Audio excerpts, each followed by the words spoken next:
नमस्ते dear students, welcome to all and welcome to another session number 48। तो आप सभी का स्वागत है हमारे सत्र 48वें सत्र में। धीरे धीरे हम 50वें सत्र की ओर, हाफ सेंचुरी की ओर बढ़ रहे हैं। तो आप लोगों का सपोर्ट ही हम लोगों की ताकत है। सेशन को लाइक जरूर करें। और आज का जो टॉपिक है वो आपकी स्क्रीन पे आपको दिख रहा होगा, और टॉपिक का नाम है union council of ministers.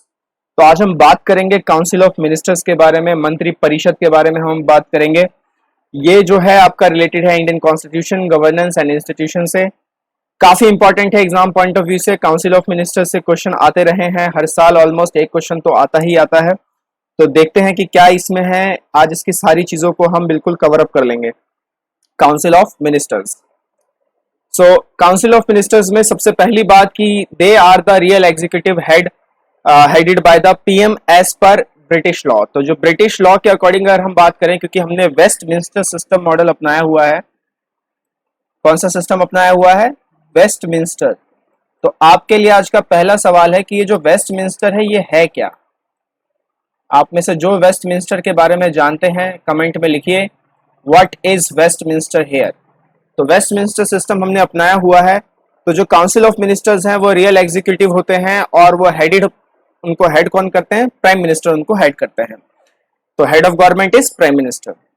Article 74 को अगर हम देखें तो there shall be a council of ministers with the PM as head to aid and advise the president.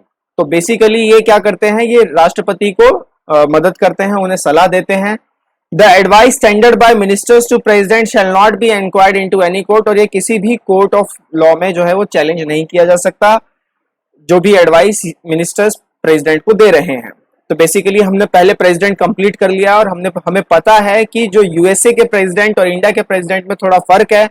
USA के जो प्रेसिडेंट हैं वो काउंसिल ऑफ मिनिस्टर्स की एडवाइस को नहीं देखते हैं, नहीं टेंडर करते हैं। जहां तक कि इंडियन प्रेसिडेंट का सवाल है, वो काउंसिल ऑफ मिनिस्टर्स की एडवाइस पर ही काम करते हैं। तो इसीलिए जो पावर है प्रेसिडेंट की, वो इंडियन प्रेसिडेंट की जो पावर्स है थोड़ी नैरो है as compare to USA president. तो हमने ये पिछले लेक्चर में बात की थी। तो आर्टिकल 74 जो है ये डेफिनेशन देता है कि काउंसिल ऑफ मिनिस्टर्स होगी, उनको हेड पीएम करेंगे, वो एडवाइस प्रेसिडेंट को करेंगे, और वो जो एडवाइस है किसी भी कोर्ट ऑफ लॉ में चैलेंज नहीं किया जा सकता, ना इंक्वायरी किया जा सकता है। राइट।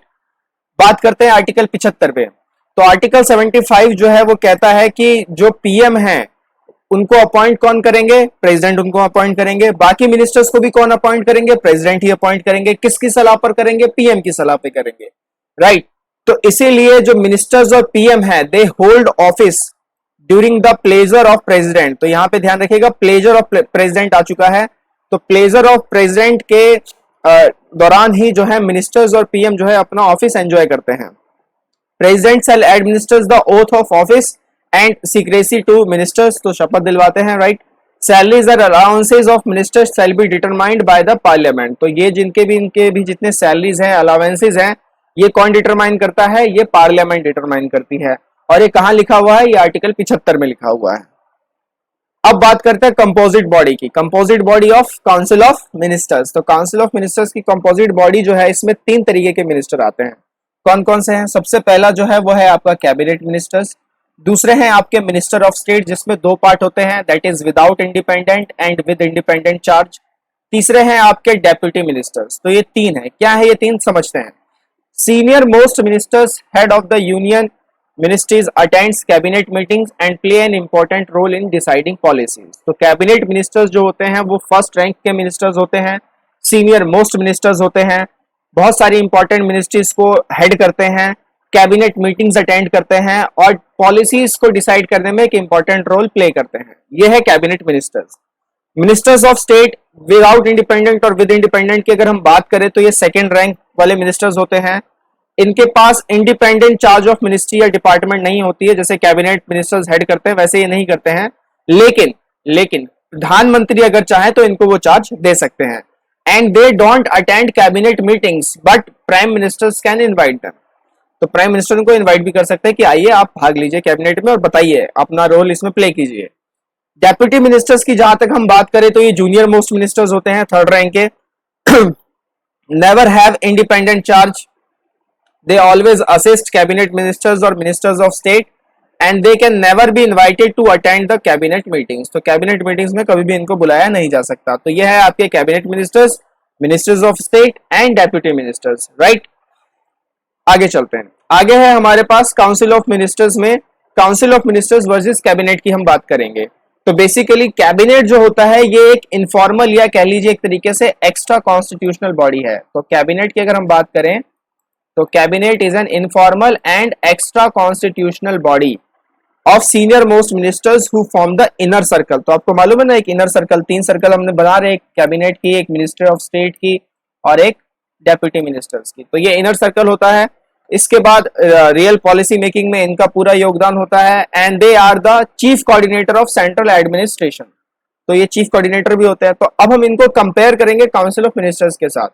तो काउंसिल ऑफ मिनिस्टर्स जो है वो ज्यादा वाइडर है एंड कंपोजिट बॉडी है, whereas cabinet is smaller and compact body. तो अगर मैं इसको वेन डायग्राम से बनाऊं तो ये है आपका काउंसिल ऑफ कैबिनेट और ये है आपकी काउंसिल ऑफ मिनिस्टर्स, राइट। तो ऑल एज आर बीज, वो सिलोजिज्म में जो हम पढ़ते हैं, राइट। तो उस तरीके का ये फिगर बन गया। पहला पॉइंट क्लियर। उसके बाद council of ministers has powers in theory but the real powers vest with the cabinet. How? Because cabinet ही है वो जो रियल पॉलिसी मेकिंग डिसाइड करती है। तो काउंसिल ऑफ मिनिस्टर्स के पास जो पावर्स है वो थ्योरेटिकल पावर है, लेकिन जो एक्चुअल पावर है, जो रियल पावर है, वो किसके पास है? कैबिनेट के पास है। उसके बाद council of ministers functions are determined by the cabinet. तो जो भी फंक्शन है इनका वो कैबिनेट डिटरमाइन करती है, कैबिनेट उनको डायरेक्ट करती है पॉलिसी डिसीजंस के लिए, और जो कि सभी मिनिस्टर्स पर लागू होता है, बाइंडिंग इन नेचर होता है, right. Council of ministers implement the decision taken by the cabinet. तो जो भी कैबिनेट ने डिसीजन लिया उसको इंप्लीमेंट करने का काम किसका है? काउंसिल ऑफ मिनिस्टर्स का। इसीलिए काउंसिल ऑफ मिनिस्टर्स जो है वो इंप्लीमेंटेशन वाला पार्ट प्ले करती है, जबकि फॉर्मुलेशन वाला जो पार्ट है वो कैबिनेट प्ले करती है। तो ध्यान रखिएगा, कोई भी पॉलिसी जब बनती है तो उसके 2 पार्ट्स होते हैं। Every policy which has been framed has 2 parts. कौन से? सबसे पहला होता है उसका फॉर्मुलेशन, उनको फॉर्मुलेट कौन कर रहा है, और दूसरा होता है उनका इम्प्लीमेंटेशन।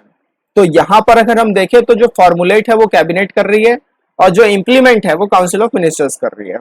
ये पॉइंट भी आपको क्लियर है। उसके बाद अगर हम कैबिनेट वर्ड को देखें तो ओरिजिनली ये कॉन्स्टिट्यूशन में मेंशन नहीं था। तो ये आप याद रखिएगा कि कैबिनेट जो वर्ड है is not originally mentioned in the constitution. संविधान में ये पूर्ण रूप से या फिर कह लीजिए शुरुआती तौर पे मेंशन नहीं था। Later it was inserted in Article 352 of Constitution by the 44th Amendment Act 1978। तो 44वें संशोधन 1978 के तहत आर्टिकल 352 में इस वर्ड को जोड़ा गया। तो क्या अब है? तो अब है, लेकिन पहले नहीं था। तो स्टेट्समैन को ध्यान से पढ़ के फिर अपना आंसर लॉक कीजिएगा। उसके बाद अगर हम स्ट्रेंथ की बात करें कि काउंसिल ऑफ मिनिस्टर्स की क्या स्ट्रेंथ होनी चाहिए, तो उसके ऊपर भी एक सीलिंग लगाई गई है बाय 91st अमेंडमेंट एक्ट 2003 और उसमें बोला गया है कि 15% of the lower house will be the strength of the council of ministers.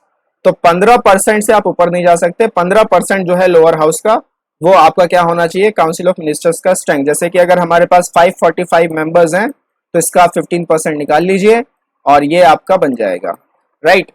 तो कितना होगा इसका 15%? कौन बताएगा? 545 का 15%, how much?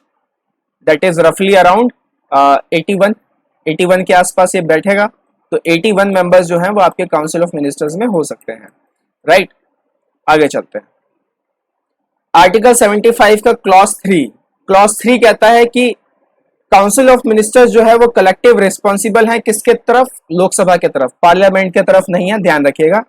Decision of cabinet must be supported by all the members in public, that is council of ministers support collective decision both with in and outside the parliament. तो जो भी डिसीजन कैबिनेट ने लिया है आपको उसको पूर्ण तौर से सहमत जताना होगा, चाहे आप पार्लियामेंट के अंदर हैं चाहे बाहर हैं, प्रेस मीटिंग ले रहे हैं, आपको इस पे अपनी सहमति जतानी होगी कैबिनेट के साथ।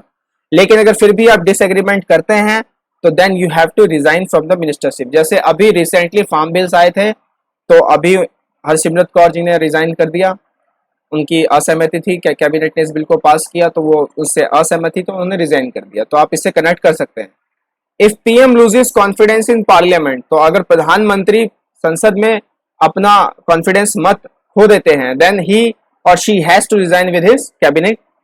PM ensures the collective responsibility within council of ministers for smooth functioning of the administration. तो पीएम इंश्योर करेंगे इस कलेक्टिव रिस्पॉन्सिबिलिटी को कि ताकि सही तरीके से एडमिनिस्ट्रेशन चलती रहे, सही तरीके से ये बिजनेस जो है इनका गवर्नमेंट ऑफ इंडिया का वो कंडक्ट होता रहे। तो बेसिकली जो कंडक्ट ऑफ बिजनेस है गवर्नमेंट ऑफ इंडिया का वो आता है आर्टिकल 77 में। ये मैं आपको एक अलग से इनपुट दे दूं, article 77 related to conduct of business of government. तो ये भी याद रखिएगा, काम की चीजें।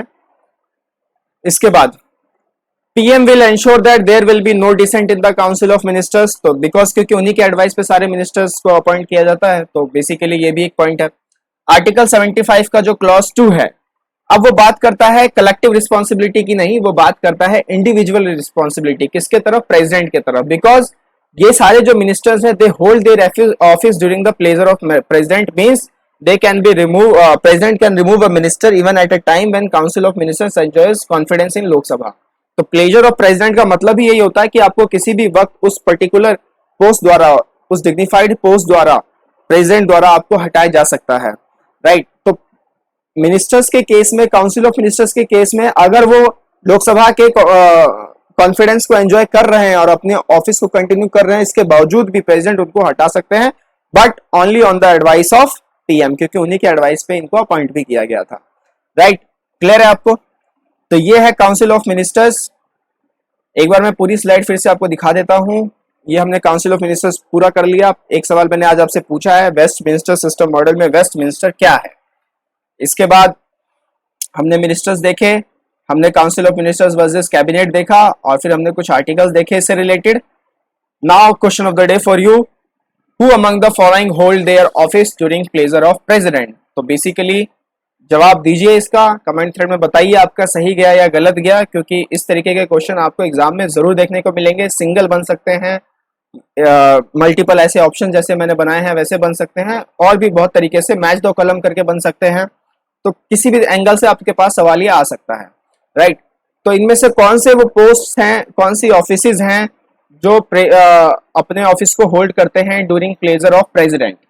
पहला है गवर्नर ऑफ स्टेट, दूसरा है पीएम, तीसरा है सिविल सर्वेंट्स ऑफ यूनियन, चौथा है चीफ मिनिस्टर्स ऑफ दिल्ली, पांचवा है चीफ इलेक्शन कमिश्नर। तो option A B C D है आपके सामने। करेक्ट ऑप्शन क्या होगा बताइए? And the correct option is option A.